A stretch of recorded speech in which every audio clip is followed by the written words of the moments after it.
പറഞ്ഞു വരുന്നത്, ഇത്തരത്തിൽ ഒരു താല്പര്യമില്ലാതെ എന്ത് ചെയ്യണം എന്നറിയാതെ അച്ഛനമ്മമാരുടെ നിർബന്ധത്തിന് വഴങ്ങി എഞ്ചിനീയറിംഗ് എടുത്ത എത്ര പേരുണ്ട് ഇവിടെ എന്നെ പോലെ.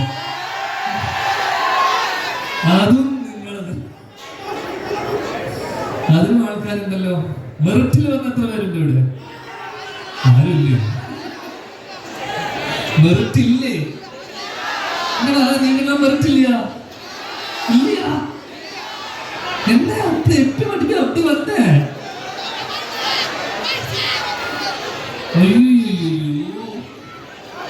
അപ്പൊ എല്ലാരും എന്നെ മാതിരിയാ? അടിപൊളി. അപ്പൊ എന്താ പ്രശ്നം എന്ന് വെച്ച് കഴിഞ്ഞാല്, ഒരു പ്രായം കഴിയുന്ന സമയത്ത് നമ്മളിപ്പോ, എനിക്ക് എടുത്തു പറയാനുള്ള ഒരു കാര്യം, ഞാൻ തിരുവനന്തപുരം ചെന്നൈയിൽ +2 വരെ പഠിച്ചു. +2 കഴിഞ്ഞതിന് ശേഷം തിരുവനന്തപുരത്ത് 1 വർഷം കഴിഞ്ഞ് അവന്റെ മോഹൻദാസ് കോളേജിൽ ചേർന്ന് 1 മാസം പോയി നിർത്തി. അവിടെ ഒരുപാട് രസങ്ങളുണ്ടായിരുന്നു എന്നെ വെച്ചിട്ടുള്ള. അത് കഴിഞ്ഞ് ഞാൻ തിരിച്ച് VIT എന്ന് പറയുന്ന വെല്ലൂർ ഇൻസ്റ്റിറ്റ്യൂട്ട് ഓഫ് ടെക്നോളജി. അതെന്നാ വെല്ലൂരിൽ എന്താ அங்க அட்மிஷன் கிடைக்கலையே, നേരെ ഇങ്ങ വേണ്ടേ? ഓക്കെ. അപ്പൊ അവിടെ ഏകദേശം 3.5 വർഷം 4 വർഷത്തോളം അവിടെ ഉണ്ടായിരുന്നു. അവിടെയും പഠനം ആസ് യൂഷ്വൽ പൂർത്തിയാക്കിയില്ല. അപ്പൊ അവിടെയുള്ള ഒരു രസം എന്ന് വെച്ച് കഴിഞ്ഞാല്, നിങ്ങളുടെ ഇപ്പോഴത്തെ ചാൻസലർ അല്ലെങ്കിൽ വൈസ് ചാൻസലറായ ടെസി മാമിന്റെ മകൻ എന്റെ ബാച്ച്മേറ്റ് ആയിരുന്നു.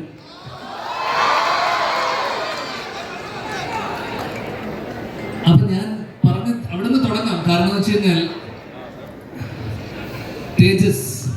തേജസിന്റെ അടുത്ത സുഹൃത്തും, ആ സമയത്ത് ഞങ്ങൾ വൈകുന്നേരങ്ങളിലൊക്കെ ഷട്ടിൽ കളിയും പരിപാടികളും എന്ന് വെച്ച് കഴിഞ്ഞാൽ ഏതാ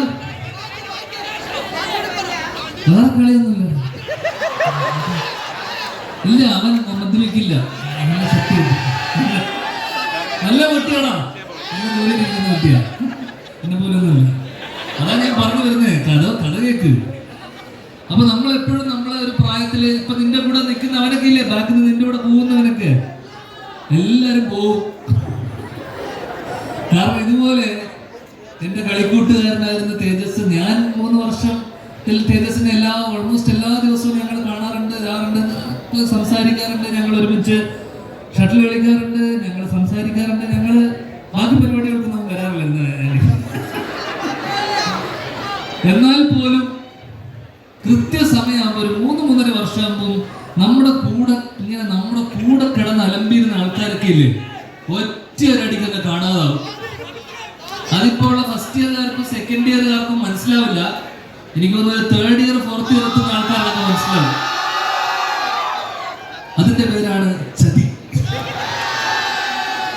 3.5 വർഷം നമ്മുടെ കൂടെ നിന്ന് നമ്മൾ വിശ്വസിക്കും, നമ്മളെപ്പോലെ ഇവരുണ്ടല്ലോ തോറ്റു കിടക്കുന്ന, നമുക്ക് ഒരാളുണ്ടല്ലോ എന്ന് വിചാരിക്കും.